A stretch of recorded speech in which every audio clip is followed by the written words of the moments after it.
Oh.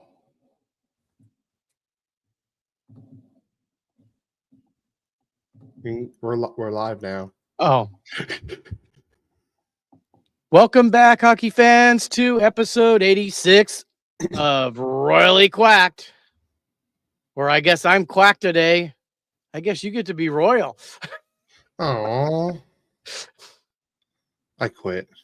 I don't want to be royal, unless there's a lot of money involved. You never know. Yeah. How's it going, Cody? Good. Just a very interesting week. We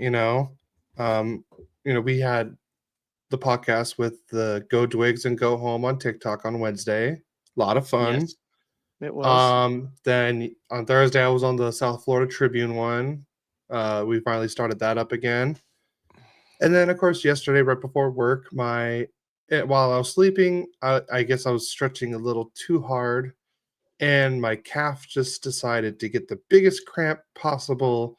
And I kid you not, like it was like the biggest knot on my calf, and it hurt, and it still hurts when I walk. So I'm great. I know. My week was crazy too. Oh, and I got bit by another dog yesterday at work. That's 3 now. It wasn't too bad, I hope. No, it's more like the dog bit my pant, like like where your back pocket is on your pants. Yeah. He bit there and just pulled. Like I didn't feel any teeth marks on me or anything like that. He just almost took off my pants. That was really it. Okay. So, yeah. Wow. But other than that, especially after last night, it was great. I'm not a big Halloween person, but the game was so much fun. Yeah, I was I had been given a project. I was creating an Excel spreadsheet for 33 cars. So when we do inspections, we can have everything documented, which will be even our older cars. The first inspection will be whatever date we get this started. And then I was going to leave about like 7:30 because I was in about 10:45. And one of my drivers got rear-ended. So again? Wow. Again. This one wasn't bad, but it took time and I didn't get home till just before midnight. Oh, and I forgot.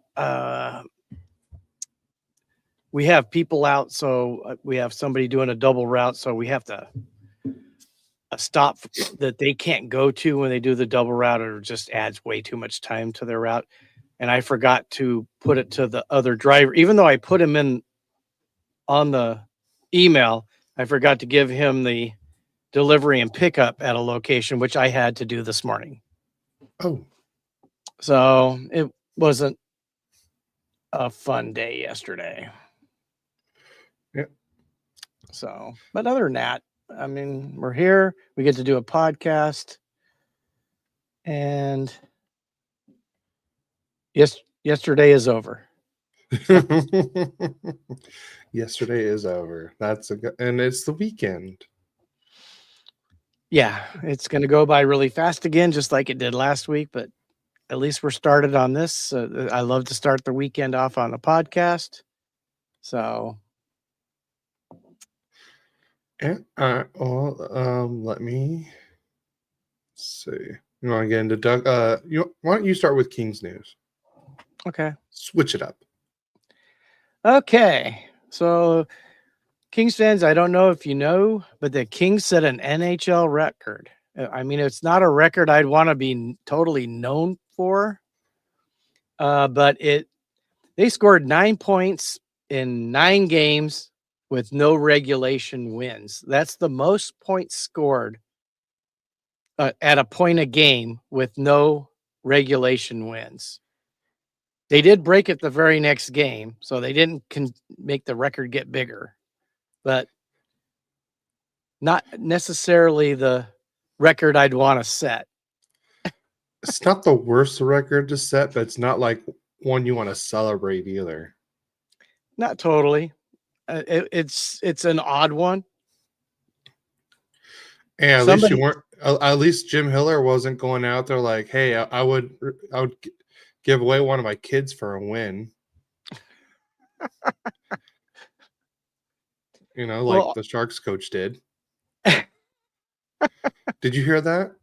no, I didn't hear that. Yeah, he literally said, because at the time before the Sharks finally beat the Rangers, they lost like technically like almost 16, 17 games in a row because they had like a 12-game losing streak last year to end the season, and then all the losses to start the season. And I think they were just tired of losing, and he's like, I'd give up one of my kids for a win right now.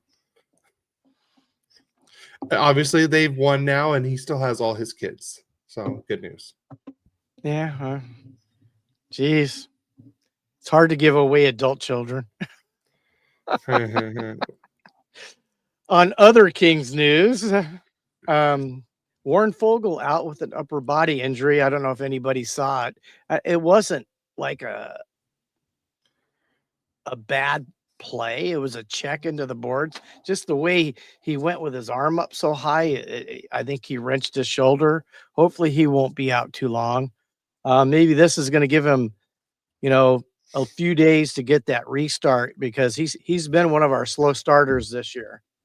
So hope Warren will be back soon. I'm not even sure. I haven't looked at the report for today because I know they're playing the Devils today. If he might be back tonight, but I haven't heard anything about that. On to other Kings news, and this is news that a lot of people want to hear. Hiller and Clark talk about more ice time. And I think it's about time, Adam. Yeah, it's about time they started talking about that. No, that was. I know. No, I know when he Okay. said it. I was just gonna, and I actually, it's what my actual note says. It's about time. About more ice time. It's about time for it. So, anyways, also in that talk was Alex Turcotte. And I think both of these young guys have been playing some of the better hockey for the Kings this season. So that's good news. Good news. And I think Clark leads all of our defensemen in points right now. I think he's like 7 or 8 points. I know, Adam. I was just playing off it. Okay. We started like 2 minutes late. Okay. Yeah. He's just mad because he didn't get the memo that I put out on Friday that there was going to be no live stream last week. And then he messaged me on Saturday, "Hey, I can't find you guys. We're and I was like, Adam, I put it out on social media." Well, it's funny you talk about that. I've got 16 people underneath me, and I always tell them before you leave to go on your route, check your emails, check your text messages. And then at night, before you leave the office, check your emails and check your text messages. And then, you send something out that's important. And then the next day they're doing something wrong. And you go, did you not read your text messages and your emails? And that's pretty much life. Oh yeah, that happened to me when I was at Downs. I didn't check my phone before and I was training someone that day. Before we went to go load the diesel, and I guess he messaged me while we were on the rack, and you're not supposed to have your phone out or anything like that. And he told me, "Don't get diesel. There was a mix-up where you're going. Get red dye diesel." And I didn't get the message. And then so we already loaded everything, and yeah, it made our day a lot longer than it wanted to be. Yeah. And by the way, Clark does have the most points for a defenseman at 7. That's not bad. Yeah, Edmondson is in second with 5. Yeah. Well, I think Clark is the future, at least offensively for the Kings. Yeah. Now I want to just have a prospect update. This isn't going to be every player, but some of those main players about. Brusevich has 4 goals and 3 assists in 10 games with the London Knights. That's a nice start. And Carter George with Owen Sound has 5 wins, a 2.82 goals against average, and a save percentage of 909%. Liam Greentree with the Windsor Spitfires has 6 goals, 6 assists in 8 games. And honestly, I think that's a little low for him. That's about a point and a half a game. Well, And maybe he's working on stuff the Kings told him to work on, and it's kind of to change up his game to get him more NHL ready for next year. well, I don't think they're as loaded offensively.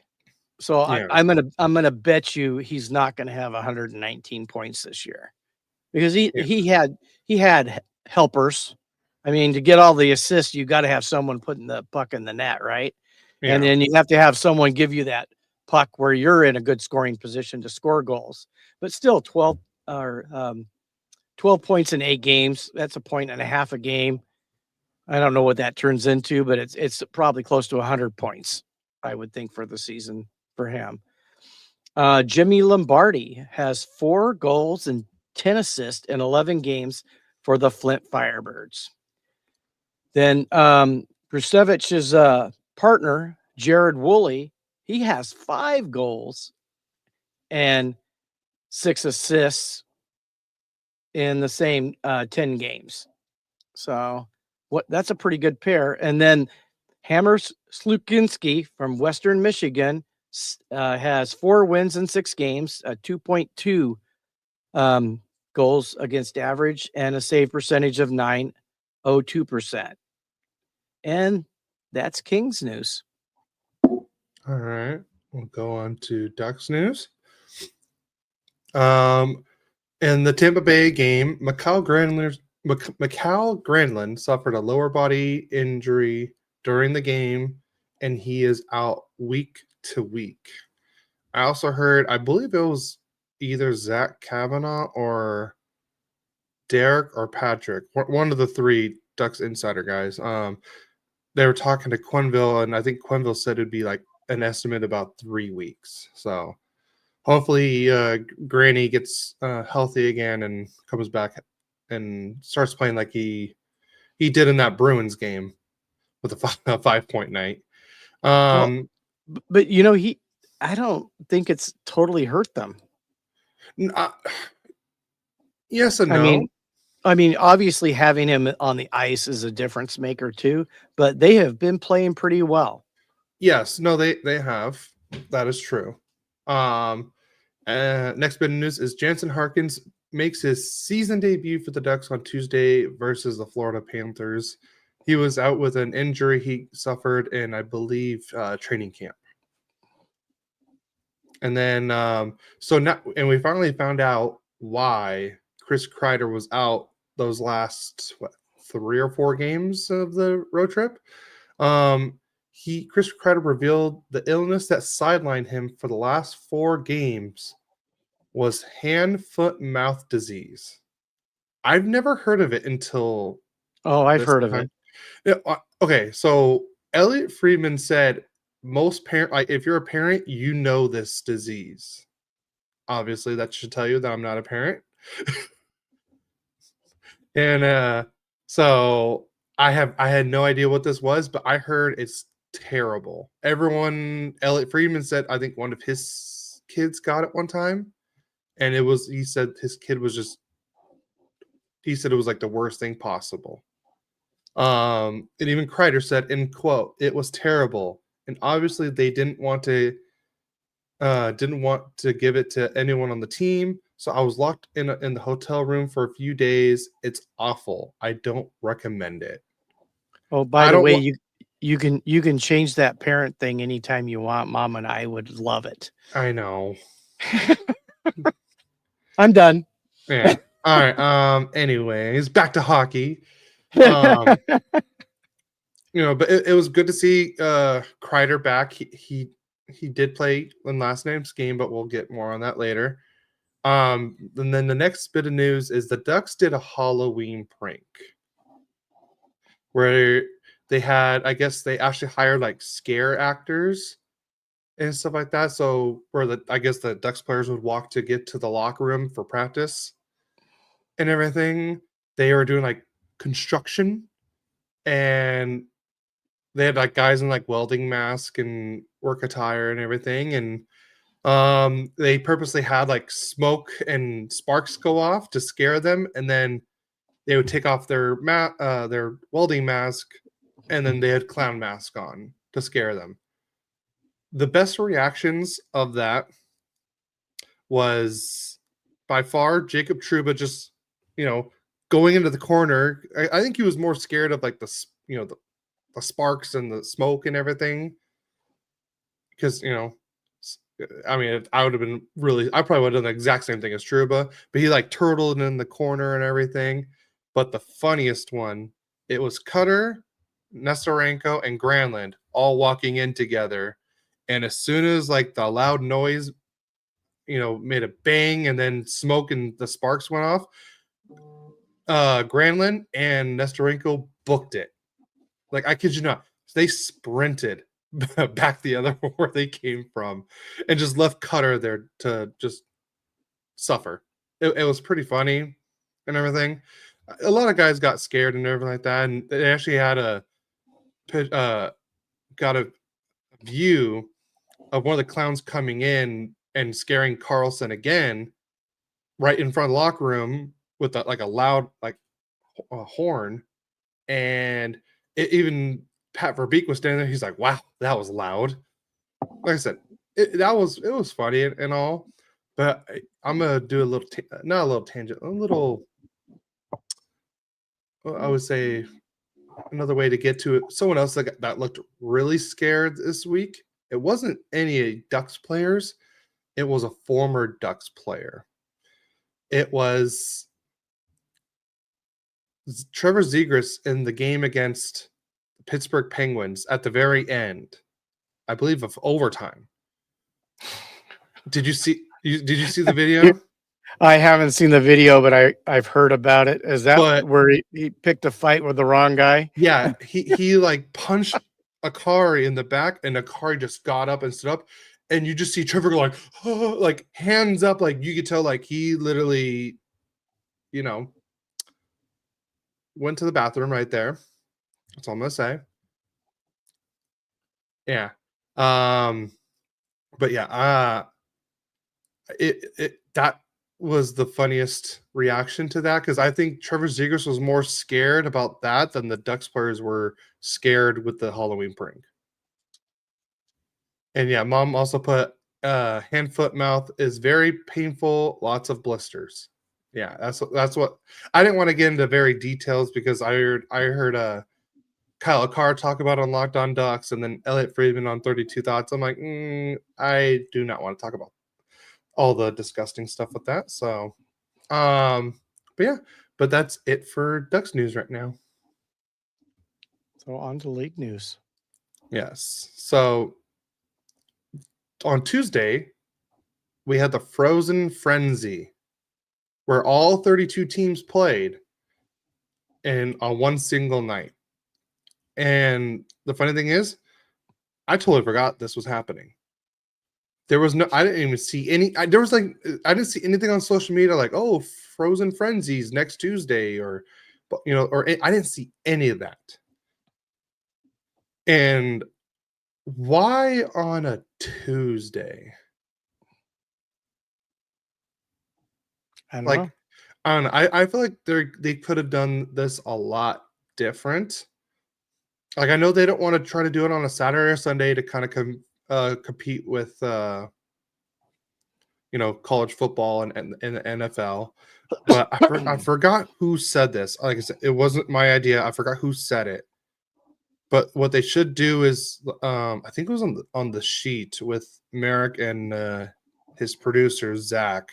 They were saying it should be on the Saturday before the Super Bowl. would be a good time to do it. That way, it's on the weekend and everything, because nobody's or the Pro Bowl weekend. It was either the Pro Bowl weekend or the Super Bowl weekend, like that around that time, and just do it then. And you'll have more audience. You'll have, it's on the weekend. Probably more people are able to attend games. And here's my honest opinion for this. What? Oh, just I've got. I want to take the Blues one for just a funny reason that I'm looking at. Okay. Keep going. All right. I want that one. Okay. You can have it. That's fine.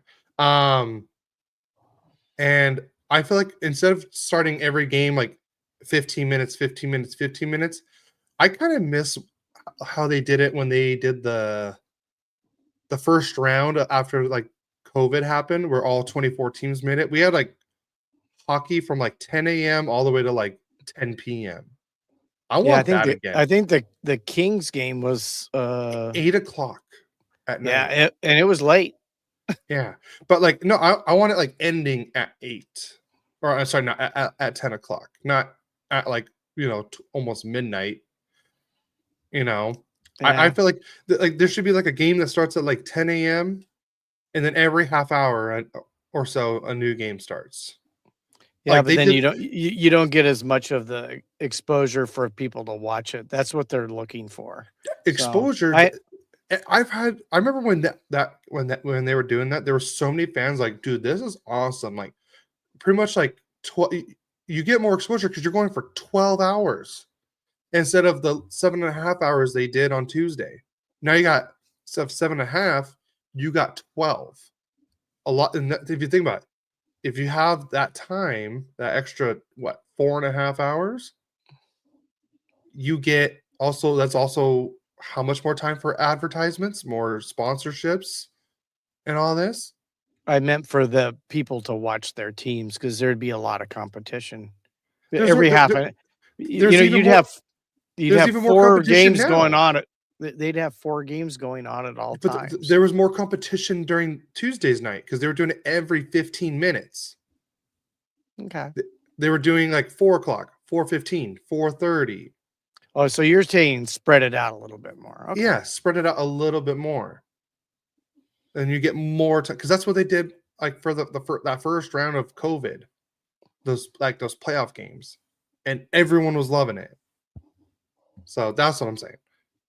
But did you have any thoughts on the Frozen Fury? It was kind of crazy.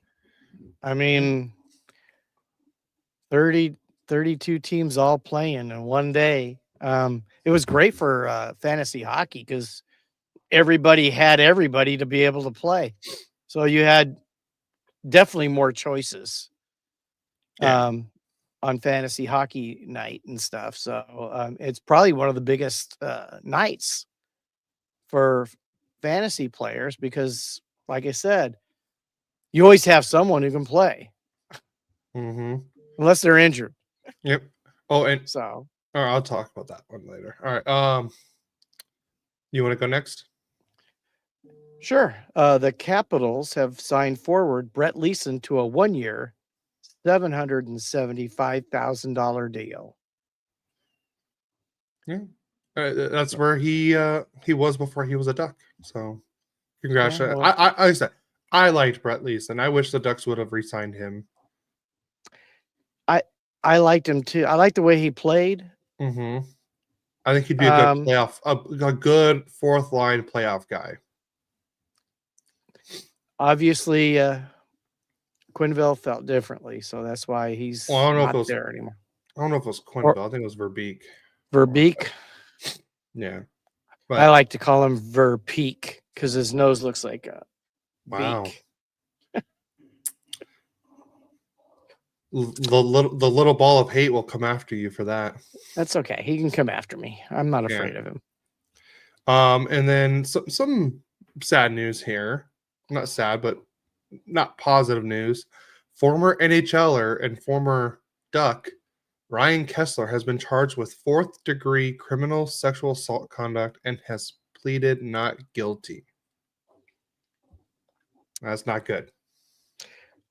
No, you don't get to that point in it where it's being announced that they don't have something of credibility behind it. But I guess we'll hear more as that goes on. Yeah. So I don't know too much about the whole this and everything. So maybe when we can update, we'll update it. This update on the podcast. So all right, you got the Blues one. Go. Okay. I don't Blues know what for made. I don't know what made this funny. you'll see in a minute. Blues forward Jake Neighbors will miss at least 5 weeks with a right leg injury. Like a good neighbor, State Farm is there. And who is the State Farm guy? Jake. Jake Neighbors. I just thought it was funny. I don't know if anybody else would have thought of that, but I did. Like a good neighbor, State Farm is there with a new co-host. Oh, it didn't work. Wow. Yeah. Yeah, you're still here. I don't know how to process this. I don't know. I saw it. It made me think of it right away. Well, Hey, a everyone, little I think we found one of the most ultimate dad jokes of all time, and it's live here on Royally Quacked. All right, Adam, hop in. Oh God, that was bad. All right, I want that's to why it know. was that's why it was fun. I want to hear in the comments what everyone thought of that. No, I can already see him. Okay, I will say it was clever. I will give you that. It was clever. Oh, even mom. There it is. Bad dad joke. It's okay. I didn't do it for her. Adam's dead. Great job, Dad. You killed Adam. Well, right. Adam, I guess you're switching allegiance if you want to be a co-host. It'll be quacked. All right. How about just quackers? Isn't that not something you want to be called? Well, you're two quacks. Quackers. Yeah, but never mind. I don't want to go into a whole history lesson here. All right, let's get back to news. Devils defenseman Brett Pesce will miss at least a month with an upper body injury. Wow. Yeah. Now we got signings. Dallas Stars re-signed defenseman Thomas Harley to an 8-year, $10.6 million AAV contract. Yeah. What? How come you go 4 decimals after? Maybe he likes math. I don't know. And that's per Pierre LeBrun. Honestly, I think it's someone that deserves this kind of deal. Oh, absolutely. I agree. You know, I like the way he plays. He really, I would say, made a name for himself at last year's Four Nation, or I should say earlier this year's Four Nation, I should say. Yeah, he was a key member for USA. You know, when McCart went out, he was a big thing for Team Canada. They had a couple young defensemen come in and play really well for them. Yeah. And the next bit of news, another big, a lot of 8-year contracts here. Utah Mammoth signed forward Logan Cooley to an 8-year, $10 million AAV contract extension. And by all these deals that we're talking about will start next year, by the way.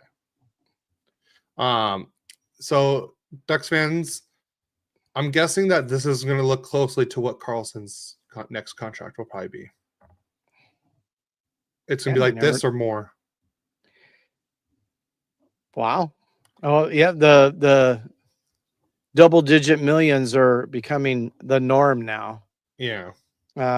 Colorado Avalanche have signed pending restricted free agent Martin Necas to an 8-year, $11.5 million AAV contract. Well, there goes another guy that nobody's going to get. He's going to stay in Colorado. It's funny because a lot of people are saying like, wow, like they didn't think that Natchez was going to sign before Kempe. They thought out of the two, they thought it was going to be Natchez going to free agency and Kempe was going to be signing the long-term deal. But again, that deal right there is going to look pretty close to what Kempe is probably going to be getting, because I think Kempe is a better player than Natchez is, in my honest opinion. Yeah, I don't know. Me, Obviously, I have nothing against Natchez. I think he's a fantastic player. Absolutely. But I just think Kempe is more valuable. So. I could think of 31 other teams that would probably like to have him on their team. But the good news for Colorado is they don't have the Rantanen 2.0 kind of situation. True. So now they're not worrying about like if you're going to sign here or not. Oh, we're just going to trade you. All right, and then Nikita Kucherov has achieved a significant milestone in his career by recording his 1,000th point, and that was against the Anaheim Ducks, by the way, too. Yes, and I believe in the same game, right? It Victor was the same Hedman game. records his 800th career point and becomes the third Swedish defenseman to reach this milestone. Yeah. Two. They're going to be two Hall of Famers right there. Not a doubt. Yep. And then speaking of future Hall of Famers, Sidney Crosby made history on October 27th, becoming the 9th player in NHL history to reach 1,700 points. He hit the milestone with a goal and 2 assists in the Penguins' 6-3 win over the Blues. Crosby is just the 4th player to achieve this while spending his entire career with one team, joining legends like Gordie Howe, Steve Yzerman, and Mario Lemieux. Yeah, talk about the Hall of Fame right there. Yeah. No doubt. Yeah. Not only is he a great hockey player, he's just a great person. Yes, he is. And I do miss him and Fleury pranking each other. I just totally miss that. Yeah. And you know, Fleury, obviously another Hall of Famer, Marc-Andre Fleury, the Flower. Yeah, I'm gonna miss him. I mean, he's been a staple for the last years. And just before we go on to the next piece of news, Adam, you had a chance. You really did. I think you were the first person Cody asked to do a Duck podcast with him. No. No? No. I brought him up and you said no, he couldn't do it. Did I ask? That's what I can't remember if I did. Adam, when Cody talked about doing I don't think I ever. No, you did, because I go, what about Adam? Adam would be perfect for another Duck co-host. Oh, I think it was like the job thing. I think he couldn't do it because of his job. But that's what I'm trying to say. You had your chance. It could have been whatever Cody's name would have been. I can't remember what you had picked out. Oh, I have it. I'm saving it for myself for later. Oh, so you're gonna go solo, huh? No, I'm not going. I'm not gonna go Justin Timberlake on you, okay?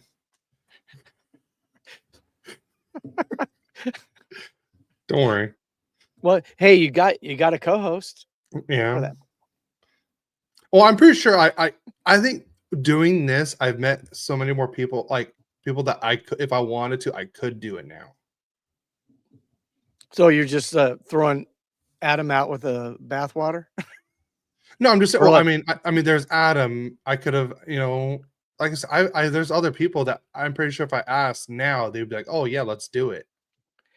Okay, you're in a long line, Adam. Well, no, I think Adam would be on top just because we can go back and forth, him and I, with the Duck stuff too.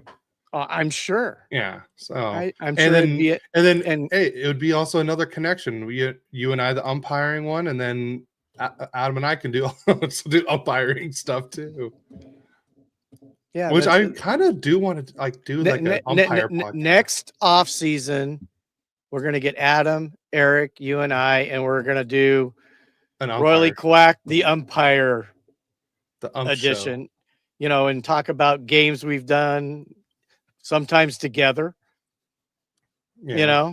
I mean, I've already told about a story about Eric. Yeah. So I mean, I just think it'd be fun. Yeah. Am I up next? Yes, you're up. Okay. Brad Marchand is stepping away from the Florida Panthers to help a friend whose daughter died last week of cancer. Marchand is serving as a guest coach Wednesday night for the under 18 March and Mill Company Hunters in his hometown of Halifax, Nova Scotia, in place of friend J.P. McCallum. Marchand is also a co-owner of the team. As much as people hate him sometimes playing against him, he's actually a pretty good guy off the ice. And I mean, that's big. He's stepping away to help someone, that is hurting. Yeah. So I give kudos to Brad for that. That's why he did not play in the game against the Ducks on Tuesday. Will he be back this next week? I haven't heard anything. I'm guessing he should be back. I haven't been updated on if he's played or not since then. So, and the last bit of league news is the New Jersey Devils have signed goalie Jacob Markstrom to a 2-year extension worth $6 million AAV. So now they just have a little extra term on each of their goalies. This is kind of surprised me because he's been kind of injury prone this season. Yeah, and also he's what, 37? Yeah, I don't know how old he is. He's pretty old, if I remember right. Let's see if I can. Jacob, he is. Tell Max to knock it off. Max? That's Milo. Oh, Milo. Sorry. Yeah.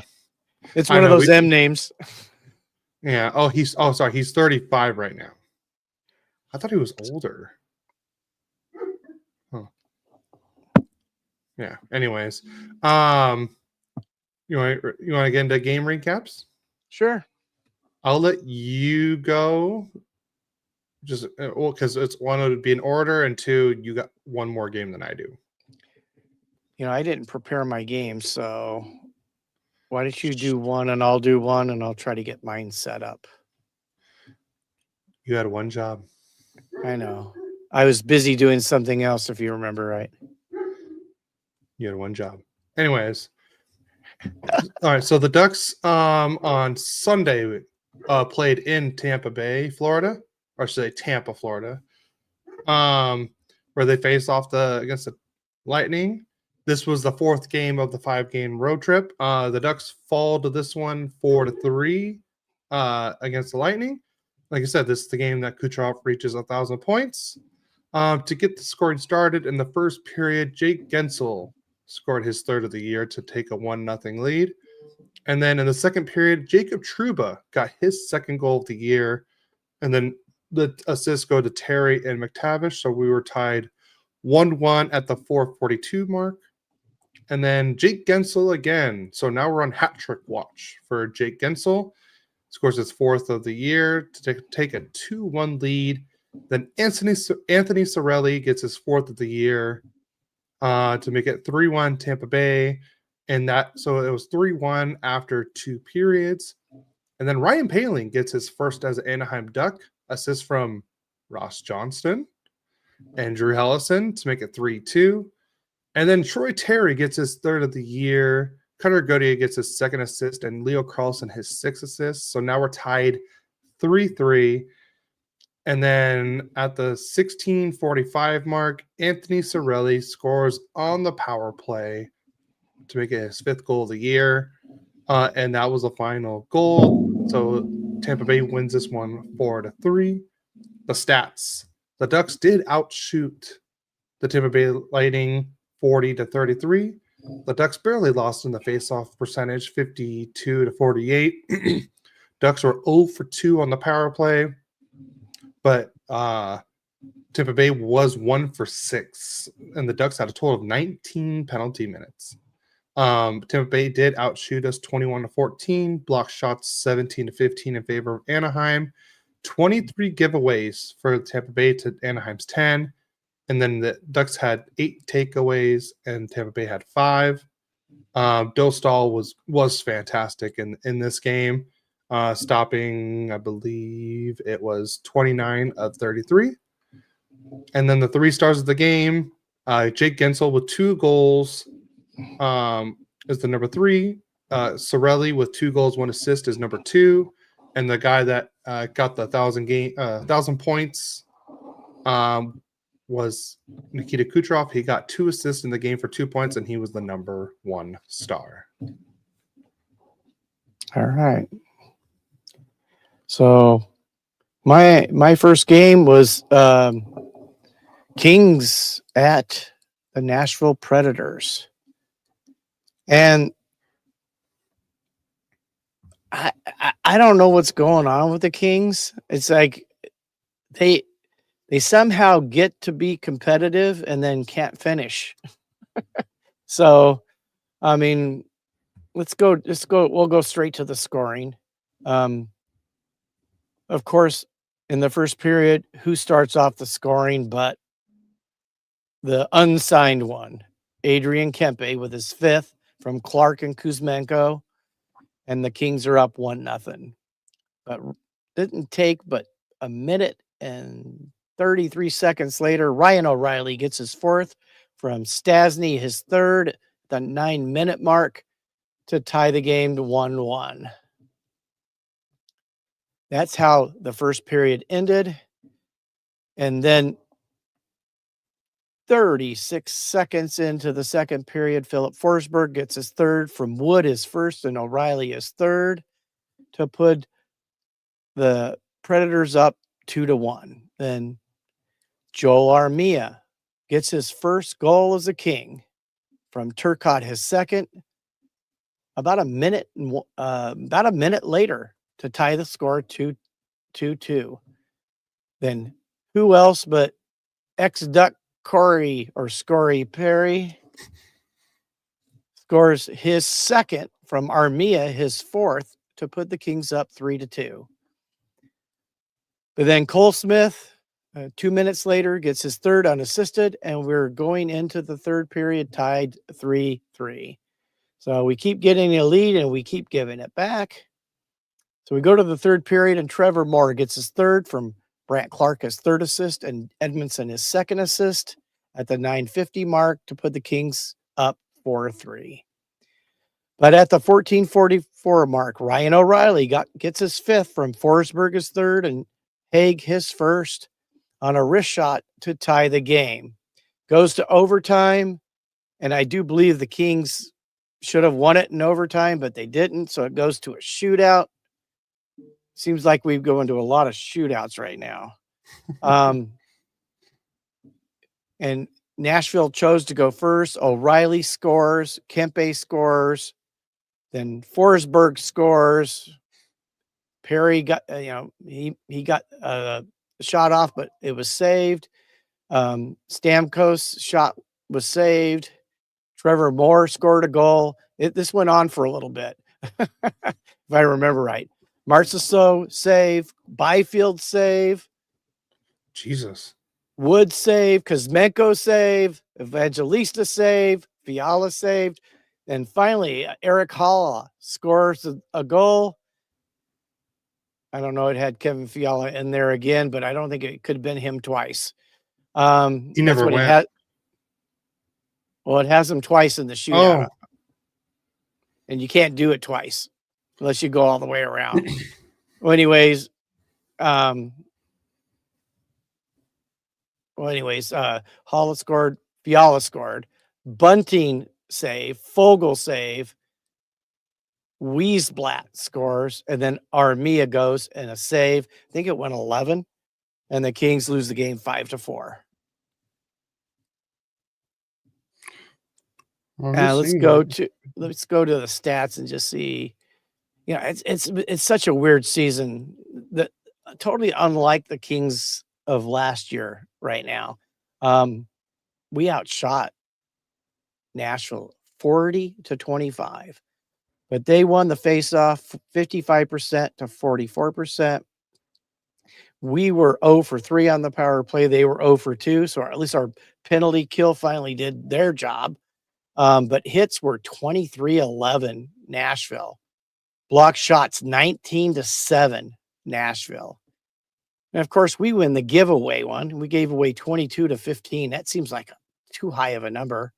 And then takeaways were 9 for Nashville, 5 for the Kings. Let's go to the 3 stars of the game. And obviously, there isn't a king in the bunch. Forsberg with a goal and assist was the 3rd star. Saros was the 2nd star with a save percentage of 9% and goals against average of 3.69. And the number 1 star, obviously, was Ryan O'Reilly with 2 goals and an assist. And we can move on to your next game, Cody. I even looked on ESPN and it has Fiala shooting twice. That's where I got it from. No, that's on NHL. I'm looking on ESPN too. Weird, huh? I gotta watch that if it's possible. Like, he didn't go twice. I watched it. Because he literally went almost like twice in a row. That's weird, huh? Okay. So the Ducks will face the Florida Panthers, as like I said earlier, when Marchand was not going to be playing in this game. So this ends the 5-game road trip. So right now at this point, the Ducks are 2-1-1 on the road trip.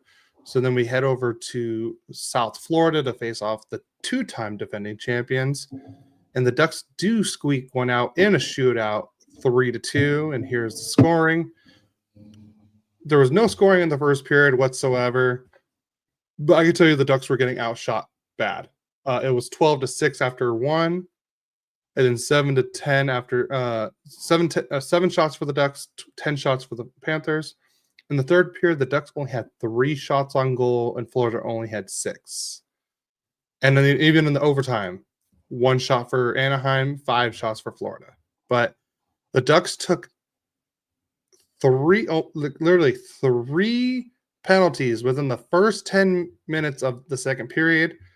But luckily, on the third one, Leo Carlsson gets a shorthanded goal, and it's his 4th goal of the year. Assist from Terry and Hellison. So the Ducks take the lead 1-0, right around halfway point of the game at 9:59. And then Cutter Gauthier on the power play gets his 6th goal of the season, assist from Lacombe and Carlson. So now it's 2-0 Anaheim. And the Ducks were holding the lead pretty well. But then at the 11-12 mark, Anton Lundell scores his 3rd of the year. And then Sam Reinhart scores. And now we were tied 2-2. And that was at the 16:54 mark. We go into overtime. No score, and then we go into shootout. Uncle Leo goes first, and he gets stopped. Reinhardt goes, don't stop him, and then Troy Terry does I guess what they call the no move, and he did. You know that Kucherov move, Dad. Yes, I know what you're. So he did it to what was it, Markstrom twice? No, he did it to Leonard twice. No, Holtby. It was Braden Holtby. Yeah, I go, shame on you for the second time that happened to you. Yeah. But Troy Terry did something similar, but he didn't mean to do it. And you could tell right away, like when he smiled right after he scored, because you could just tell right away, he's like, yeah, I didn't mean to score that. Or I didn't mean to do that, but yeah, it was funny. So he scores, and then Anton Lundell scores. So now we're tied 1-1 after 2. And then Mason McTavish. Oh my God. He just embarrassed. I don't remember the Panthers goalie. It was the backup guy. He just embarrassed him, and it was a Tarasov. That's what, right? And just put it right between his legs. And Mason McTavish gets a second goal in the shootout. And then Dostal stops Evan Rodriguez. So the Ducks win in a shootout 3-2 and ends the 5-game road trip. So the Ducks are 3-1-1 on the road trip. And here are the stats. Ducks got outshot 33-17 and got killed in the faceoff percentage 61-39. Power play, the Ducks were 1 for 5, but the power play was a perfect 4 for 4. Penalty hits 30-19 in favor of Florida. Block shots 22-17 in favor of Florida. Giveaways, each team had 16, and the Ducks had 4 takeaways to 2. And here are your 3 stars of the game. Anton Lundell with the 1 goal as the number 3 star. Lukas Dostal, who had 31 saves. Yeah, 31 saves on 33 shots. A goals against average of 1.89 and a save percentage of 939. He's the number 2 star. And then Mason McTavish is the number 1 star with the filthy shootout goal winner. And that is our second game of the week. Okay. Then we go to the 26th against the Blackhawks in Chicago. It was a good game. Chicago's surprising me, Cody. How they are surprising playing everyone. Better than I thought they would. Yeah. I'm going to go straight to the scoring. And of course, last season I called them not the Blackhawks, but I called them the Bedards. And who scores first in the first period but Connor Bedard with his 3rd goal from Mikheyev. Yep. His second assist at the 7:04 mark, and it is 1-0 Chicago, and it stayed that way through the first period. Then in the second period, 3:30 into the second period, Alex Laferriere, who's starting to play like he did a little bit more offensively like last year, he gets his second from Corey Perry, his first, and Philip Deneau, his 3rd, to tie the score. Then a minute and 24 seconds later, Kevin Fiala gets his 5th from Brant Clark, his 4th, to put the Kings up after 2 periods, 2-1, or two goals, 2-1, and score 2-1. I'm thinking baseball all of a sudden. Then in the third period, Joel Armaria gets his second on an empty netter at the 18:52 mark from Kempe, his 8th, and Edmonton his 3rd. And the Kings go and get a victory in Chicago. They're breaking their regulation win or no wins to at least to 1. And the shots on goal, they were close. 23 Blackhawks, Kings 22. Face-offs, Chicago 56-44%. Both of them were 0 for on the power play. The Kings were 0 for 3. Chicago 0 for 5. So obviously our penalty kill decided to play at least a little bit. And then in hits, it's another game. 24 hits to 14. That's a big discrepancy. Block shots were 8-8. Giveaways, of course, we won that battle, which we don't want to win, 19-11. And takeaways were 6 for Chicago, 4 for the Kings. Let's go to the 3 stars. Obviously, Connor Bedard getting the only goal for Chicago was the 3rd star. Alex Laferriere was the 2nd star with a goal. And Kevin Fiala, also with a goal, was the 1st star. So at least we broke the streak of non-regulation wins. So I found out who the Phantom second Fiala is. Okay. So the first Fiala, the one that got blocked in the Predators game in the shootout, was Philip Deneau. It wasn't Fiala. And then Eric Hollis scored, and then Fiala goes, and then he scores. I just watched the full shootout right now. I sped through because I'm like, it was bugging me. It was a typo. It really didn't make it. But here's the thing: it was on NHL and ESPN, two different networks or two different like platforms. That's okay.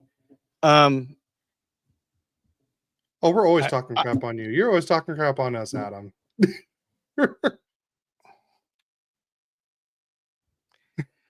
Well, I guess if the shoe fits Adam, you got to wear it. All right.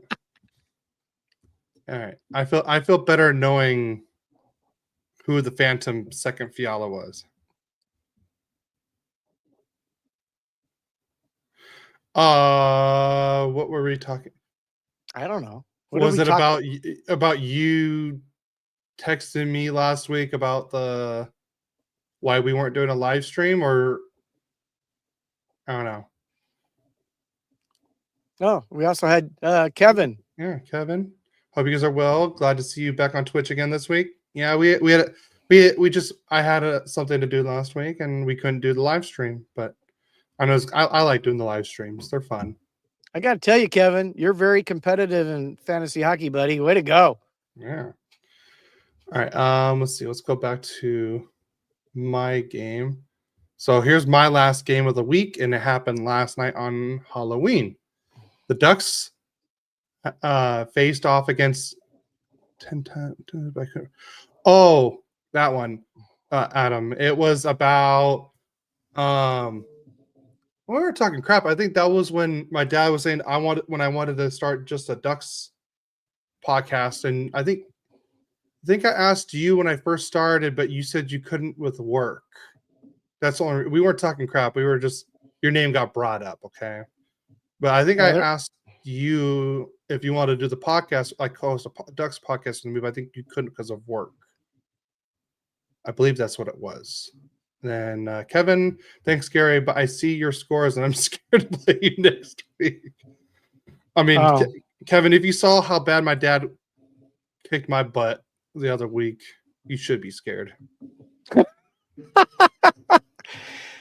Oh, Kevin, it every week it changes. Oh, so Adam, and doing an all umpire podcast with us two, you, me, my dad, and Eric. That's right. Thank you, Mom, for that. All right, back to game. How is that talking crap? No, I think he just heard his name because usually when we bring him up, we're usually talking crap on each other.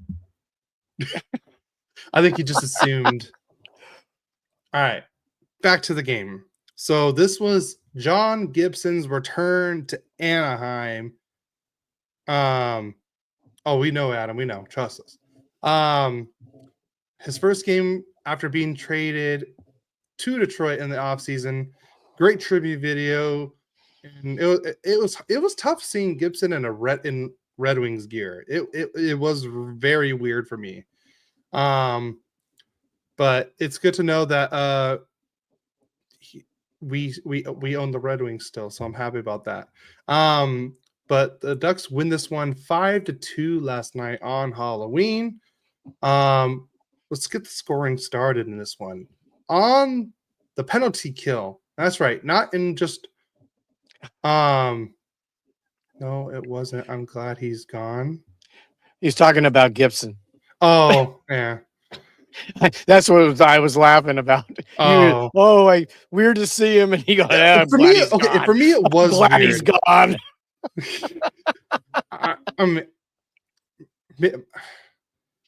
Other than him being injury prone the last few years and everything like that, I mean, he was really good last year for the Ducks when he wasn't injured. But Troy Terry got the scoring start on this one, his fourth goal of the year, short-handed a goal.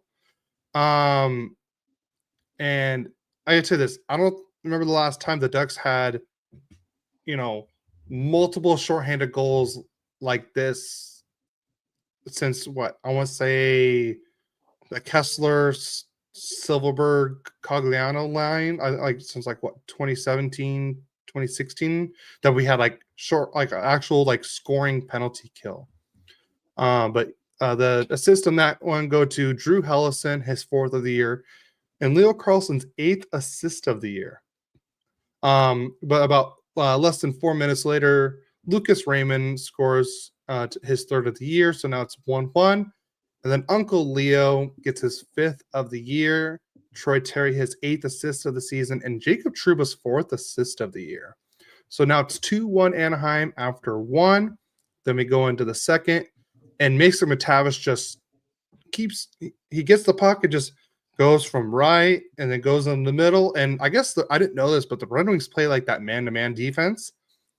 And Mason McTavish got the two guys confused, and they end up bumping into each other. And McTavish just puts it like right in between like 5 players in the front of the net, and it goes in. Beautiful shot, beautiful play by McTavish there. That's his 2nd goal of the year. Zellweger and Cutter with the assist. That's Zellweger's 2nd and Cutter's 3rd. So it's 3-1 Anaheim. And of course, I don't know what it is. Every time I watch the Ducks play against the Red Wings and the Red Wings have a power play, their power play looks so good. And they even have Patrick Kane in this game. They're just the way they pass the puck. It's fun to watch the Red Wings on the power play. I mean, it sucks that it's always against the Ducks when I see this, but I do like the way their power play moves the puck. But DeBrincat gets his 4th goal of the year on the power play, so it's 3-2 Anaheim after 2. And then we go into the 3rd period, and it was all Ducks scoring from there. Chris Kreider gets on the board on the power play goal, his 5th goal of the year. Cutter's 4th assist of the season, and Leo Carlson's 9th assist of the year. And so it's 4-2 Anaheim, and that was just less than a minute into the game. And this one was a weird goal because Gibson kind of pushed the puck, or not the puck, the net off its moorings, but the Ducks still had a possession and an actual shot. And Kreider shot it, and it technically would have been a goal if Gibson didn't move the net. So they reviewed it. And it was a goal. So it was 4-2 Anaheim. And then Troy Terry on the empty net gets his 5th of the year, and Leo Carlson's 10th assist. That's right, you heard 10th assist. I believe Carlson had a 4-point night last night. Terry had he had 3 points last night. Dostal was just fantastic in this game. Now you can see why we had Dostal as the 1A last year over Gibson. It was this game that really proved why Dostal's number 1 and why he got that contract. The Ducks outshot Detroit 32-30. Face-offs. We got to work on our face-offs. It was 65-35. Power play, we were 1 for 5, and Detroit was 1 for 7. Yeah. We did out-hit them 21-16. 12. We out-blocked shot them. I don't know if that's the right word. We had more block shots, 12-10. Giveaways were even at 22, and the Red Wings had 3 takeaways to 1. The 3 stars of the game was Jacob Trouba with 1 assist for 1 point. I tell you, I'm very impressed with the way Jacob Trouba is playing this year. I am very impressed with the way he's playing. And then Leo Carlson is the number 2 star with 1 goal, 3 assists for 4 points. And then Troy Terry continues his hot streak and with 2 goals, 1 assist for 3 points as the number 1 star of the game. So that ends our little weekly recap for the games for the Ducks. And I know you have after you're done, I want to talk about the first 10 games of the year for the Ducks. After you're done.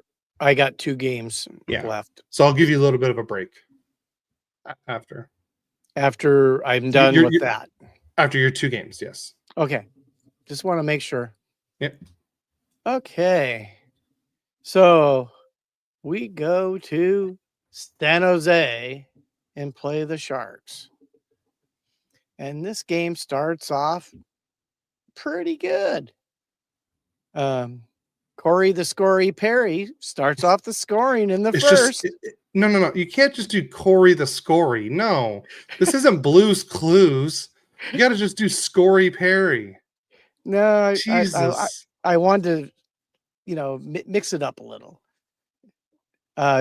He scores the goal at the 10:54 mark, his third already in the short period of time he's been playing.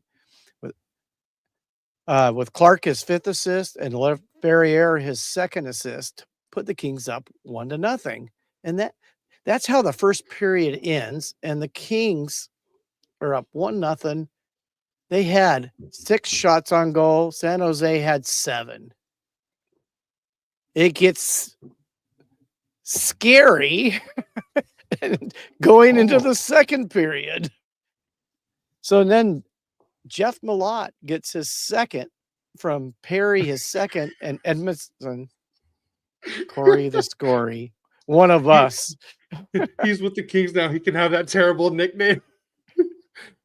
That'd be That's like okay. me saying Dave Riddick was, Dave, the big save Dave. You see how stupid it sounds? No. It's okay. You can do what you want. I'm going to do what I want. Corey the Scory. Kevin liked it. So, hey, zip it, boy. Don't make me put you in timeout during the podcast. I want to hear the comments on this one. You're already seeing it. No, I meant like when the whole podcast, like when it goes on a podcast. Okay. So can I go on, or do you want to interrupt some more? Go Corey the Scory. Zip it, Cody. Zip it. Malott gets his second from Perry, his second, and Edmondson his fourth to make it 2-0 at the 3:21 mark. Then Drew Doughty gets his first from Dumoulin, his first, and Turcotte his third at the 6:43 mark to put the Kings up 3-0. So they're up 3-0. And at this time, I think they'd been outshot by at least 7 or 8 shots already. And they're winning 3-0. But all of a sudden, here come the Sharks. Will Smith gets his third from Celebrini, his 10th, and Toffoli his second. And I got to tell you guys, Celebrini's the real deal, man. Yeah. I mean, totally impressed. I think I brought up a question before the season started. Who would you take, Celebrini or Bedard? I think everybody took Celebrini, though. And they're both looking good right now. Yeah, well, Celebrini's looking awesome. Well, I think Bedard only has like 1 less point than Celebrini does. Or not that far. Yeah. Well, obviously, they're 2 number ones. I mean, yeah.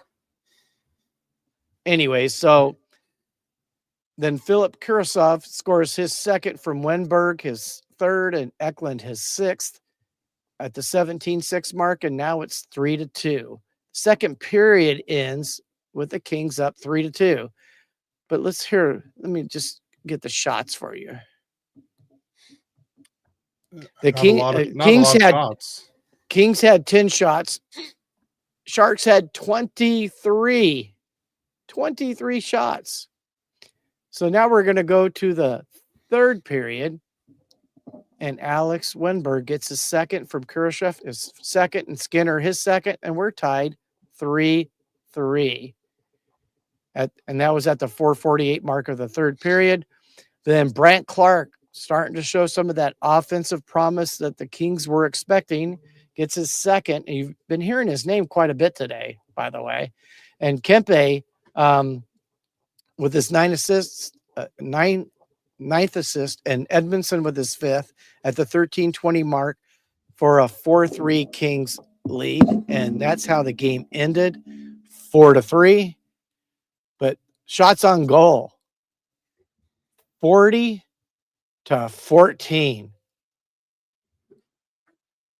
40-14. How does a team that expected to come in last in the division outscore a team that's supposed to be a playoff team, outshoot them 40-14? Face-offs, hey, the Kings won it, 52-48. Again, obviously the PK's working a little bit now. Kings were 0 for 1, but San Jose was 0 for 5. Hits, now at least we're in the ballpark on this one. We had 14, the Sharks had 17. The block shots had to be the difference because the Kings had 23-12. So that's when you definitely want to win. But we keep winning the giveaways. That was 14 Kings, 9 Sharks. Takeaways, it was Sharks 6, Kings 3. Let's go to the 3 stars of the game. Any guesses on who the 3 stars are? All Sharks? No. Actually, for one of the first times they've actually put the person who should have been the first star. Wenberg was the 3rd star with a goal and assist. In fact, all 3 of these players had a goal and assist. Kurashev was a 2nd star, obviously with a goal and assist. And the game winner from Brant Clark with a goal and assist is your number 1 star. And he should have been the number 1 star. Okay, then we'll go to my last game, which is the Detroit Red Wings. Red Wings. Yeah, I'm Elma Fudd. So let's go to the scoring. You know, Laferriere, the first period was no scoring. Second period, Alex Laferriere, shorthanded from Quentin Byfield is 7th and CC is 2nd on a backhand shot. Put the Kings up 1-0. But that didn't stay very long. Alex DeBrincat on the power play gets his 3rd from Raymond, his 7th, and Sider his 4th at the 13:22 mark, just about a minute later, and the game is tied 1-1. Then Marco Kasper scores on the power play again, his 2nd from Sandin Palinka, and his 2nd, and Kopp his 4th, to put the Detroit up 2-1. And that's how it ended after 2 periods. We go to the 3rd period, and Marco Kasper gets his 3rd from Appleton, his 3rd, and DeBrincat his 9th to put Detroit up 3-1. Then we go to getting late in the game, and who scores but Corey Perry with his 4th from Kempe his 10th and Fiala his 4th at the 17:47 mark. So now it's 3-2. So, you know, we still have time. Then Corey Perry gets his 5th from Quentin Byfield his 8th and Kopitar his 5th at the 18:27 mark to tie the game up 3-3. We go to overtime where we should have won a game in overtime again. We did not. We go to a shootout. And Adrian Kempe was first to go for the Kings. And there was a save. Lucas Raymond scored.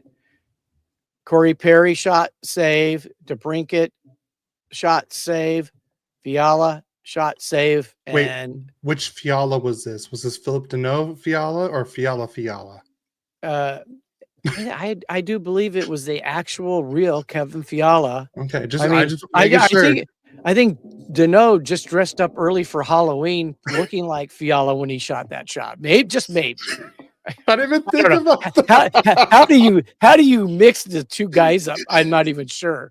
Well, I mean, they're not even from the same country. 24, 22, like I guess it's kind of close. Yeah, well, but still, like multiple outlets got that wrong. So one thing I got to say about the media for the Kings, they give the proper players 3 stars. They don't care if it's not a King. I mean, Corey Perry was the 3rd star. He had 2 goals. I mean, the guy's 40 years old. He's like the Energizer Bunny. He just keeps going and going and going. And I could see why Ducks fan loved him for so long. Probably the Oilers fans are going, God, we let him get away. They should have re-signed him. I don't think Edmonton's doing fantastic this year. Alex DeBrincat was the 2nd star with a goal and assist. And the 1st star was Kasper with 2 goals and no assists. And that finishes off the games from last week. So go um, ahead, Cody. on TikTok, I used one of the reels about Corey Perry finally making his LA Ducks debut, and it got quite a few comments on TikTok. You know, friend of the podcast, Tim from Go Dwigs or Go Home, he commented saying, couldn't stand the guy, but nice he joined LA. Gotta love him since he's on the Kings. He's a grinder and love his net front presence. There's some other comments that I don't want to say on the podcast. But Perry shouldn't get the hate. Dude is getting us points. That's all that matters. Grow up.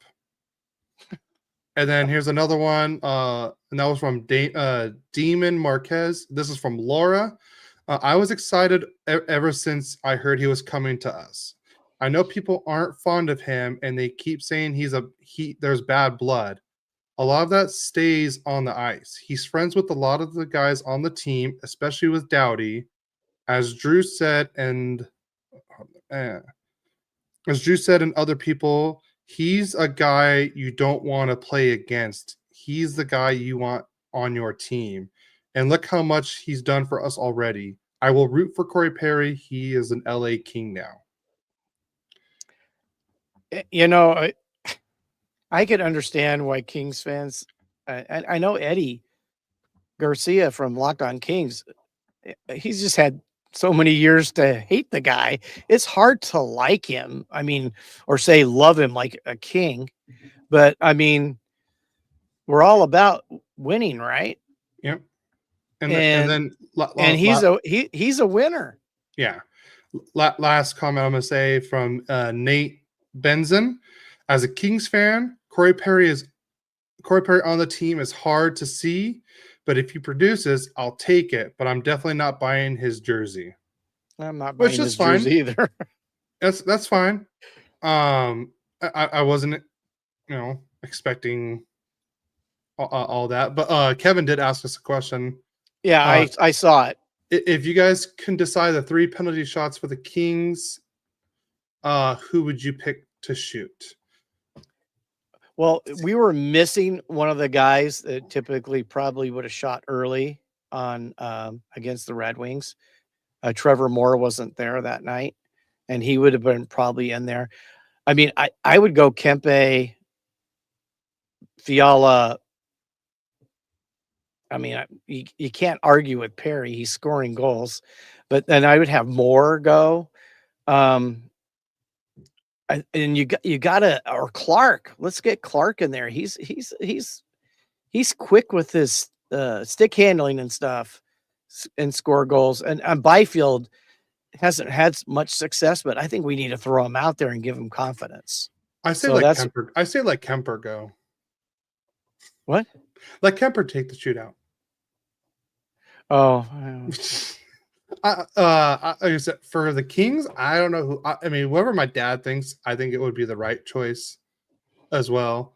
Like I said, for the Ducks, I mean, I think we have Leo, McTavish, and Terry. I mean, that's 3 great shootout guys right there already. So, but all right. So, are you done with the King stuff? Yeah. Okay. So I just want to talk about the first 10 games from last season for the Ducks and the first 10 games of the season this year for the Ducks. So this is last year. We were 4-4-2. Are you just going to leave now? All right. So the Ducks were 4-4-2. They had a total of 10 points. They had 20 goals for and 20 goals for and 27 goals against. Their highest point getter in those first 10 games was Terry. He had 5 goals and 3 assists. And after that, it was Carlson with 4 goals, 2 assists. And then after that, it was Strome with 3 goals, 2 assists. So we had a guy with 8 points, 6 points, and 5 points. Oh, and McTavish had 5 points. So those were the top 4 right there.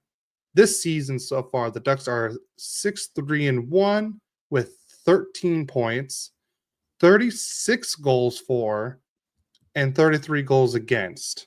our highest point getter right now is Carlson with 15 points, 5 goals, 10 assists. And then Terry with 13 points with 5 goals, 8 assists. And then we got Cutter with 10 points, 6 goals, 4 assists. And then after that, we got McTavish with 8 points, 2 goals, 6 assists. And then Granlund, 2 goals, 6 assists as well. So already a huge difference in points from last season to this season. Like last year, we didn't even have any double-digit point guys in the first 10 games. This year, we already have 3. And we have 2 guys already knocking on the doorstep. And maybe if Granlund didn't get hurt in Tampa Bay, maybe he could have been another double-digit point getter. So it's just telling you that there's a lot of improvement already from last season to this season. And I'm liking it so far. The Ducks are very high-paced, like not afraid to beat you on the rush, that's how they're scoring most of these goals. So I guess a big difference. The only thing I would wish is like the less goals against would be great. I mean, that's what everyone wants, but from last year 27 to this year 33, that's like the big difference. Like defensively, we need to get better on, but offensively, 20 goals for last year and 36 goals for this year. So, and like I said, Carlson's in 10 games has 15 points. I like I said, we didn't even have a single guy in double digits last year in the first 10 games, and we already got 3 this year. Oh, they're definitely a huge improvement offensively.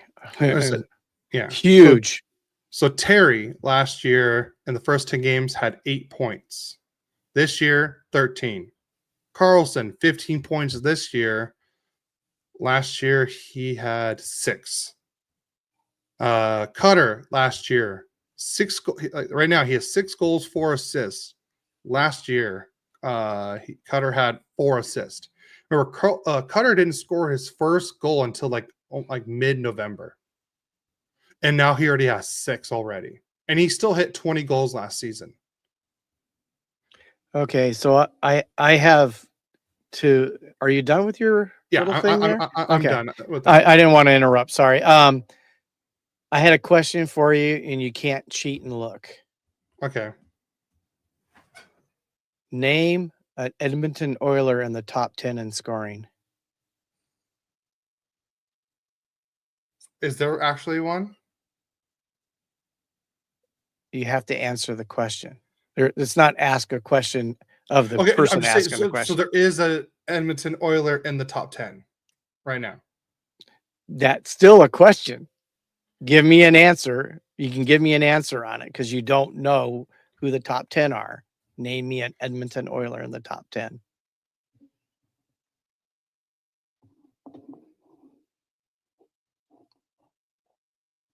Are you looking? No. Here, hands.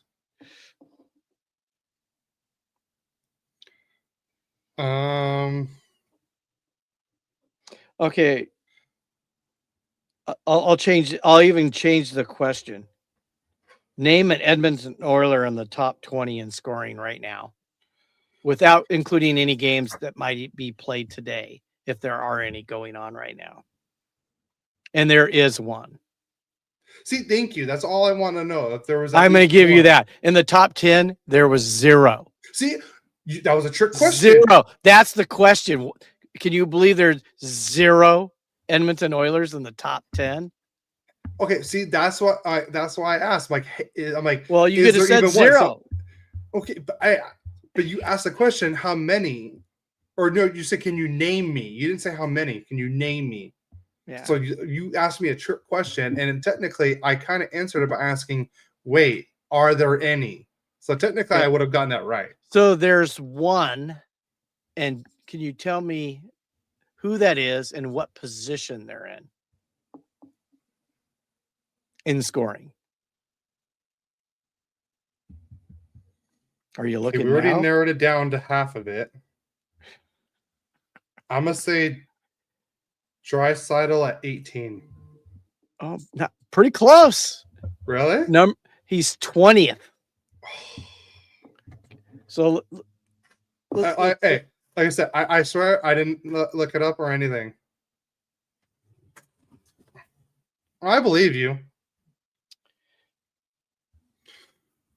So obviously you've already named a Duck that's in the Carlson. top 20. Okay. Or he's 16. Actually, Adrian Kempe and Leo Carlson are both tied with the exact same stats, 5 goals, 10 assists in Okay. 16th and 17th place. So we each have a guy above the McJesus and Draisaitl. Wow. That just blows me away thinking about that because you're always seeing McDavid, Draisaitl, top 5. Yeah, but the thing is, like, Edmonton always sucks in the beginning.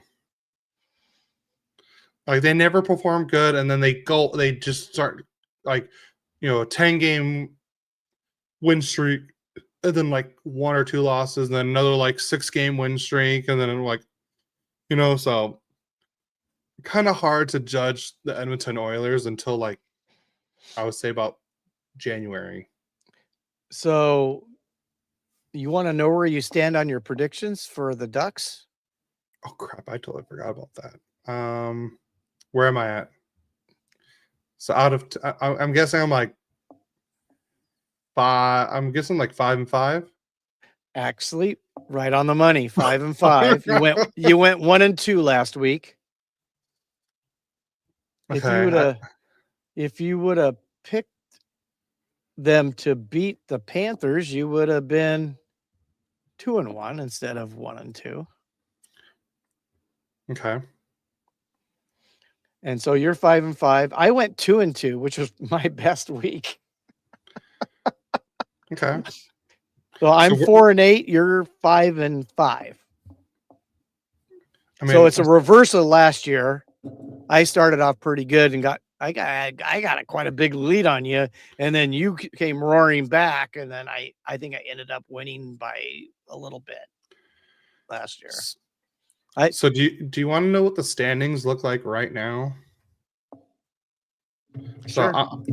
So in the Central, Colorado's 1 with 18 points, and then Winnipeg and Utah are in second and third. Winnipeg's second, Utah's third, with each of them have 16 points. Right.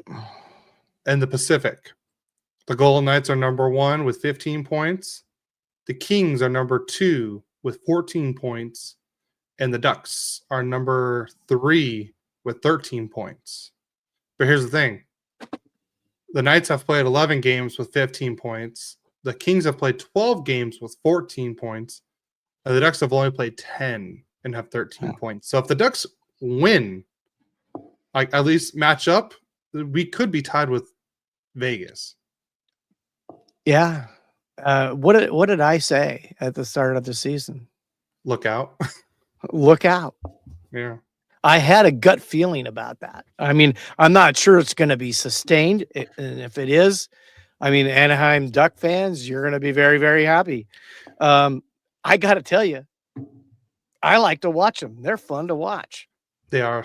They are. And I can tell you, and the one thing I'm finally happy about is that everyone, like all the social media and all the just not like main team hockey podcasts, but like all the general hockey podcast people, all of them are now talking about how exciting the Ducks team is. And I'm hearing like the Spitting Chicklets guys, the guys on 32, Elliot and Kyle are talking about it. Like it's other podcasts, they're all talking about like how exciting this team is to watch. Well, thank you, Kevin. Yeah. I agree. I mean, yeah. The one thing I am a huge hockey fan first. Yeah. I had the NHL Network on this morning, and I'm watching the highlights from last night because I don't get to watch all the games because I do work nights. But like I said, it's the Sharks are a fun team to watch. Yeah, they are. Chicago played. I was impressed with all these teams that were bottom feeders not that long ago. You see, okay, Kevin, you secretly like the Ducks. That's Attaboy, okay. Kevin. Come to the Ducks side. You know, Good. you I and love Darth, that. you Yep. and Darth Vader. Even though that wasn't Vader, that was more Palpatine. But okay. Whatever. You're definitely a Sith Lord, that's for sure. Oh, it's funny. I love the Sith Lord, but I'm definitely not a Sith in real life. But you gotta admit, as much as I love that, like the dark side in the Star Wars universe, I just love how dark side and then duck side, it sounds so close, and I love saying that. Wow. Join the duck side. Dun dun Jo- dun dun dun dun dun dun. Dun. Yep. But so by the way, first of all, I want to apologize to everyone for the whole Spotify issue. They flagged our intro song for some reason. I'm working on it. I'm getting it back. I've already appealed the thing because I already bought proof of. I bought it like a year ago or whatever about being able to use the intro song for stuff. I already bought it, to be able to use it. So Spotify changed their copyright music laws, and so I'm having issues with that. So if people on Spotify, I'm sorry. I'm working on it. Trust me. I should hear back by this next week on what's going on. So episode 84 and 85 is not on Spotify right now, but you can go back on, like, listen to Amazon Music, iHeart, Overcast, Apple, watch on YouTube, and you go go back and watch it on Twitch, like Kevin here. So I just want to give everyone a heads up on that. Yeah, stupid changing copyright laws like that. But Well, yeah, they're just trying to not get into a lawsuit. So, I mean, yeah. and of course, I don't want to get in a lawsuit. No, I mean, I already had proof that of purchase to use that song. It's the intro song that we have. Yeah, because The AI one is the one I created, and I got proof of that one too. So perfect. So, yeah. But yeah, can you believe the Dallas Stars are a wild card team right now? Yeah. And the Kraken are too. Well, the Kraken, another surprise. Look at that's why the games are played, because you just never know what's going to happen. I mean, the Kraken were not projected to be a playoff team. Ducks were not projected to be a playoff team. The Mammoth, look how well they've played. Man, that Cooley, Paterka, Gunther line is probably one of the best lines in hockey right now. That line is fun to watch. There's an ownership group that wants to win. Yeah, honestly, good on Ryan Smith for doing all that. And the Sam Willies have almost said they'd open up their bank account to make the Ducks better, and I think they've done it. Yeah. So, and the Kings, let's stop nickeling and diming Kempe and get him signed. I mean, come on. I mean, he's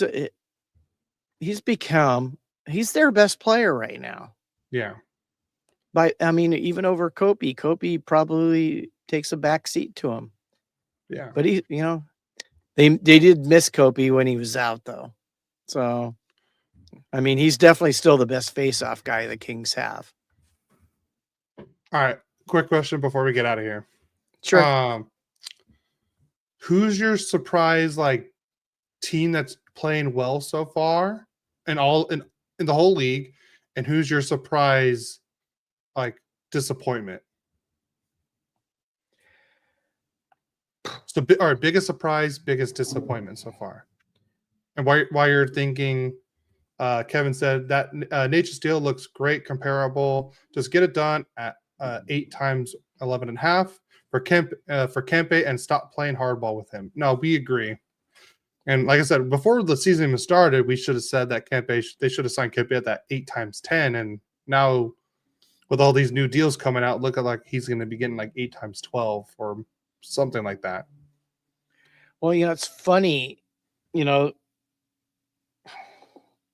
as the biggest surprise to me, and this is no slap at the Ducks, is Detroit's just been talented and not playing well. Who? They're up there. I mean, because we talked about, the Ducks. I mean, Chicago would be another one to be a bigger surprise to me than the Ducks would be. And I think Utah's had the talent too. So who's your surprise team? I would have to say Detroit. I didn't think they'd make the playoffs. I thought they were going to make it last year, and I know they just missed. See, they have a lot of talent on that team. See, I think you're missing an obvious one. Pittsburgh. Oh, that's true. You're right. I am totally didn't even because Crosby, Malkin. Yeah. And like I said, and they look good too. It's not like they're just like winning games because they're just squeaking out wins. They're looking good. But another surprise team in the opposite way would be Washington. Looks like a 500 team right now. Oh, I mean, look at Toronto. They're last place in the East. Did you think Marner would make that big a difference? Yeah, I mean, Florida has all the injuries, so I'll give them a pass on that. I mean, Tampa Bay is not even. I mean, they're tied for the last wild card in a way, but not really. But like on the West, I mean, Minnesota and St. Louis, they've looked bad, and in Calgary, I should say,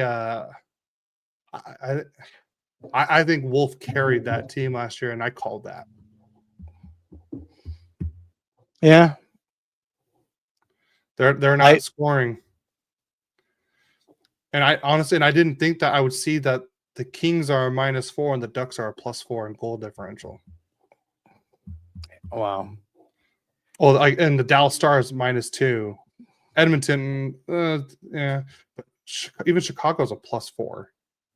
Everyone else, there's only in the West, there's only 1, 2, 3 teams. Oh, sorry. 5, 6 teams that have a positive goal differential. Colorado, Winnipeg, Utah, Vegas, Anaheim, and Chicago. Everyone else has a minus goal differential, and that's just in the West. In the East, you got 1, 2, 3, 4, 5. 1, 2, 3, 4, 5, 6, 7, 8. 8 with a positive, and the Tampa Bay is just neutral. And then Kevin says the Kings defense and PK has been pretty surprising. Surprisingly good or surprisingly bad? Bad. Okay. Their BK, obviously, this last week was a lot better. But, their biggest problem is just they're in the penalty box way too much. I mean, they're way 0-2 at home. And you guys were the best home team last year. Is it time to bring back the Harmonic Queens? Yeah, maybe something. They need to kickstart. It'd be nice today to see them play because they've got 3 really good teams that are going to be playing here this next week. Because we have to go through that yet. We haven't finished with that. For which one? The predictions for next week. Oh, yeah, let's get to that. So I'll go. You go. You want to? Okay. I got.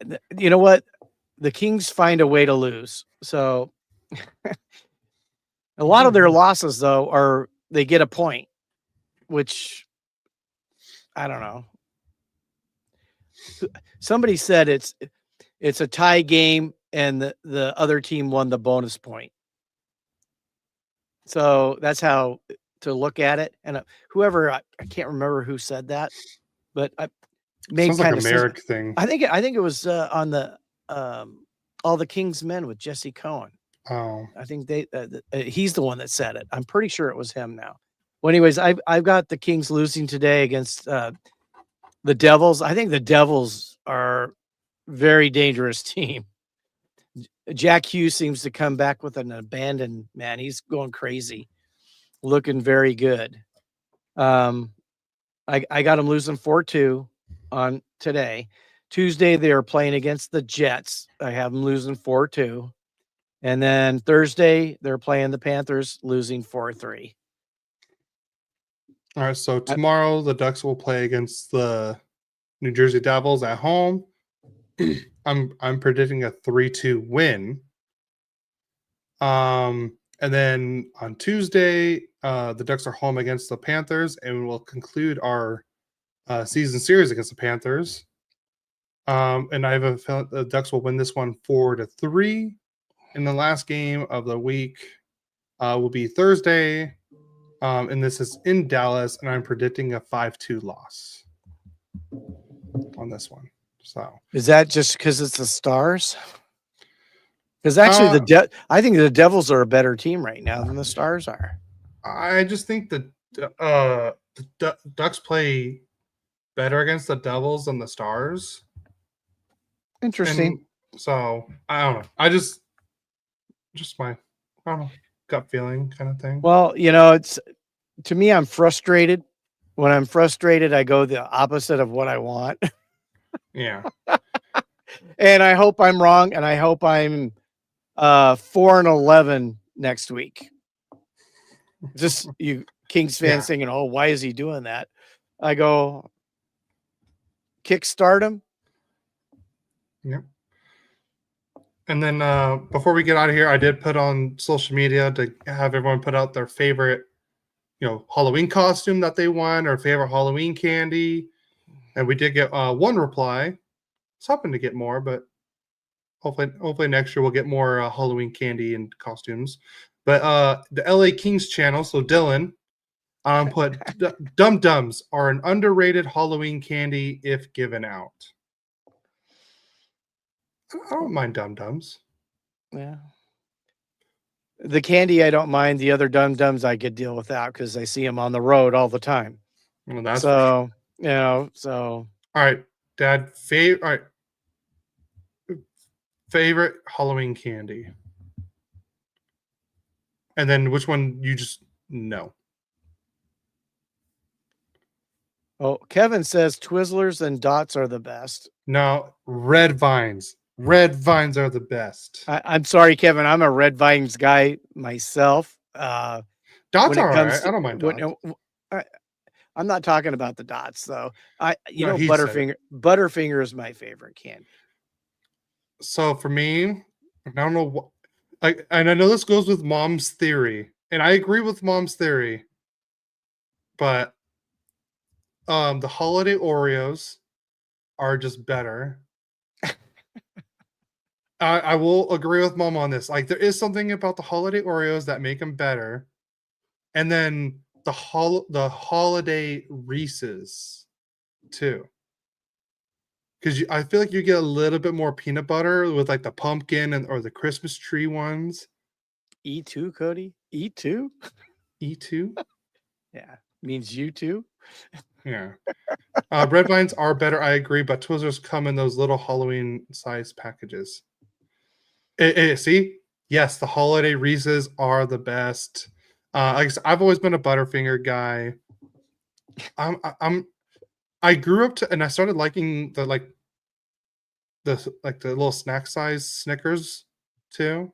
Oh, I love Snickers. Yeah, I was never a big Snickers guy before, but now it's like I don't know if I could do like the full bar. I just but that little snack size is like, or fun size ones are like perfect.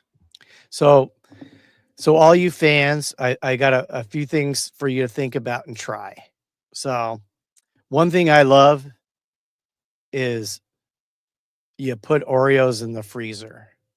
Mm, Okay. that's true. I mean, you got to be careful when you first crunching on them. They're really hard. You don't want to break a tooth or something like that. Like I had happen a couple weeks ago, but that was on a potato chip and it was an Old Crown. And anyways.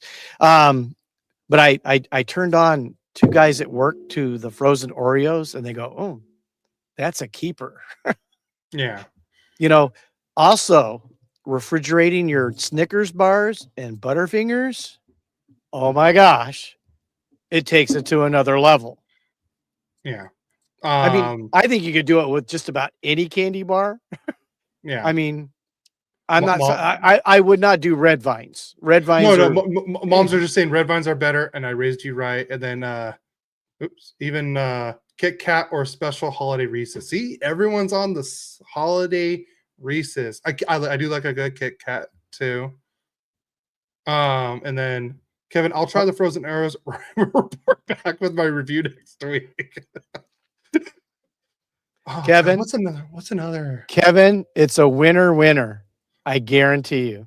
Oh, yes, Halloween Sour Patch Kids. I just love Sour Patch. That's another good one, Mom. I love I love sour candy too. It's either like chocolate or sour for me. And then even Adam, yes, Vicky, red vines are amazing. All right. Especially when they're fresh, really Yeah. fresh. Oh my God. I can't stop eating them when they're fresh. Oh, Now I got to go get some red vines. Thank you guys. Okay, hold on. Favorite M&M? Is there just peanut. regular peanut M&Ms? Peanut M&Ms. See, for me, it's the peanut M&Ms and then the pretzel M&Ms, if you can find them. And those in the refrigerator, another winner. See, I'm surprised which candy you didn't say. And it's one that like you always get in your stockings and like for Halloween. I got a silver, you mean? Huh? I get a silver? You get a silver. Yeah. The commercial was York peppermint patties, right? Yeah. Yes, I love York. And those are good frozen or in the refrigerator too. Yeah. And even Adam said peanut butter or crunch. I haven't tried the crunch ones. I'll have to try that one. All right. I'm going to try to make this a reel. I want everyone right now, put in the comments, what's your favorite Halloween candy? So I think a lot of people have been already doing that. No, I want to hear all our social media followers to give their opinion. Okay, so challenge. Tell us your favorite candy. We will announce the winner next week. Winner to what? Which candy is the winner? Oh, which candy is the winner? I was like, there's no prize for this one, guys. You already got the candy, you got to eat it. But which candy is our hockey fans most hockey fans like the best? Which one's gonna win the prize for that? Yeah. Put it in the refrigerator and you'll find out it's different. Like Butterfinger refrigerated or warm or just right out of the wrapper. Refrigerated one wins every time. Yeah. Oreos, same thing. I like the freezer, but I will put them in the refrigerator too. So, see, and I'm this done. Is me. And all right, my last one before I close this out. While we're speaking of Oreos, you know how people like to dump it in milk? For the Oreos? Nope. I always do chocolate milk. I'm a chocoholic. I know it's a problem, but I like to dump my Oreos in chocolate milk. And it hits every time. Just saying. All right, ready to get out of here? Plain M&M, slightly melted. Okay. That's different. Yeah. Or M&Ms with popcorn. Oh. Yeah. Mom used to do that when we took you when you guys were younger to the movies. Yep. That is killer. See, I'm not a strawberry person, or a golden Oreos person, but that does sound actually pretty good.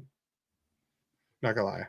Golden Oreos and strawberry milk. Okay. He won't even try it, Adam. Yeah, I won't try. I'll let somebody else try it for me.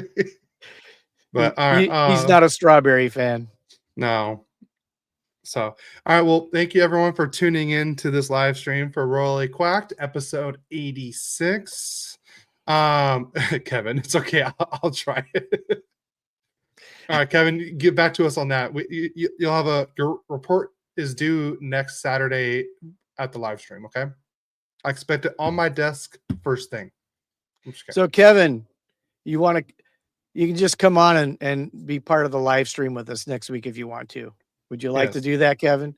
Adam, you're always welcome. You know that. So, well, Adam will just message me on Friday night. Hey, I'm coming on. Okay, that's cool. Whatever. All right. I like having other opinions on a podcast. So no, I did too. But Kevin, if you're good with that, you can come on and you can give us your food report. Yes. So everyone, thank you again for tuning in. You know, Kevin, Adam, my mom, everyone on the podcast. Don't forget to put in the comments what your favorite Halloween candy is. While you're there, if you know this episode shouldn't be flagged on Spotify because we didn't even do the intro song. So hopefully it should be on there. But on Spotify, you can leave comments on the episode. So if you listen on Spotify and you're listening to this, put in the comments what your favorite Halloween candy is. And then let us know or give us like a different like food take that you got. We'd love to hear it. So yeah, because I did that on the late arrivals guys because they're known for their food takes there, and I told them a few of mine. So let's hear yours. Like I said, go follow us on all social media accounts. Like I said, I'll make a reel asking what your favorite Halloween candy is, and you can put that in the comments too. And don't forget to like and subscribe. We need a lot of likes, guys. Let's get a like spike going for YouTube and Twitch. Don't forget to hit the bell icon so that way you're following us. And we'll see you next week. And I'm excited for this season. I got one other comment. Adam, be like UC Saros. No goals. No goals. No goals next week. He'll be in Vegas. That's cool. Yeah, in a tournament. If he's playing goal, no goals. If you are out on the ice, then obviously score 10 goals. Yeah. I want you to get a Corey Scory hat trick. Well, the following week we'll expect a report on how the tournament was. Adam, are you up for 2 weeks from today? Yeah, he can. Well, I'll message him. But all right. Well, thank you everyone for tuning in, and we'll see you next week on Royally Quacked. And just remember, let's go Ducks. Go Kings, go. See you next week. A